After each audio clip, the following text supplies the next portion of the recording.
Hello, everyone. My name is Shu, and today I've decided to do a brief reflection on my evolving understanding of Africa. It's some of its developments, challenges, and narratives that really shape our view of the continent. And I decided to do this reflection because I think it gives me opportunity to engage with these thoughts organically instead of adding it into the final paper. So, over the course of the program, we've engaged with a range of topics. And I think, from African-led development initiatives to transformative technology in African economies, I'm thinking M-Pesa, I'm thinking artificial technology as well. And so these sessions, I think, have really influenced my perception of the continent and challenges me to think not only what I thought about Africa, but also how these insights reshape my views on development and global narratives. And so I really wanted to have you join me as I kind of go through this and some of the lessons I learned. And so before starting this course, I think my understanding of Africa was really largely shaped by mainstream media and popular discourse, which, of course, is highlighting themes of poverty and dependency on foreign aid. And really, these narratives paint a picture of a continent that's always in crisis, lacking agency or the ability to self-sustain and develop independently. I also perceive African development as something primarily driven by foreign aid, by external forces.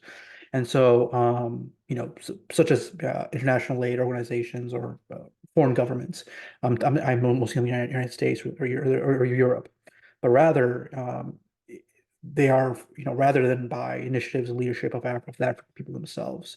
My knowledge was superficial at best. Um, Focusing on problem-related potential, I really did not even think about the diverse and the really interesting realities of different countries beyond these very generalized portrayals. And so throughout this course, several key sessions, profoundly really helped my understanding of Africa's capabilities and development. For instance, the discussion on African-led development initiatives in countries like Rwanda and Ghana, and how they're driving growth through innovative governance, economic strategies, focus on sustainability, self-sufficiency. Learning about the African Continental Free Trade Agreement really opened my eyes to the continent's proactive efforts to creating the largest, I believe, the largest trade area in the world, which is really good to enhance the economic integration across all those, I believe 54 countries. Um, Moreover, the insights into the use of artificial technology in Africa really showed the continent is leapfrogging into this industrial revolution with African tech hubs leading in solutions really tailored to the local needs, providing or sorry, proving Africa's role not just as a consumer technology, but as a creator. This was a really stark contrast to the outdated narrative of technology that I had initially, where I thought, Africans, of course, they receive technology. If foreign governments give them smartphones, they had that. You don't really think that, or initially, I didn't really think that they were even, you know, in the process of making these revolutionary technologies.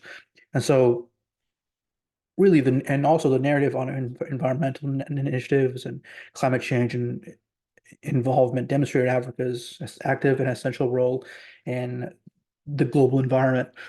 And so, you know, despite facing some of the most severe impacts of climate change, as we have seen, these sessions really help me understand that the continent is not just passively experiencing these trends, but they're actively pushing towards better climate change legislation and also improving in other ways, such as in creating technologies that create a renewable or that utilize renewable energy sources. Um, as I look to the future, I think really my newfound understanding of Africa's dynamic role in the global landscape motivates me to continue learning. I think this is a really good stepping off point for me independently to go and search and to learn more and more. Um, and also to look at, possibly other continents and see how they're developing in their own way, to see how, maybe you see how Spain is doing it, maybe to see how um, all those sort of different countries are doing it, not necessarily looking at Western nations and how they're developing, but looking at other continents and other countries. And so I think I plan to follow the developments in African-led initiatives very closely from now on, especially in areas like trade and technology. I'm really interested to see where they're going to innovate in the financial tech sector. I think that'll be really interesting. Um, I'm also, hopefully I can also provide more nuanced portrayals of Africa in my own community. But I think, my initial perception of Africa is not a unpopular one. I think it's pretty or uncommon one. I think it's a pretty common perception. So I think, I think whenever I'm engaged in conversations like that, I'll be able to change people's minds, hopefully. Um, so, I'm also connected with ongoing dialogues and networks that focus on African development. Hopefully I'll be able to keep in touch with some of the presenters during the course. I have some of their contact information saved on my phone because they give it out during the breakout meetings.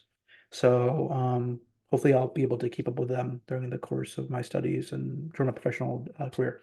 So I want to thank everyone for all the hard work you put into the class and a really fun interactive class. Thanks for having me, and I will see you next time. Thank you.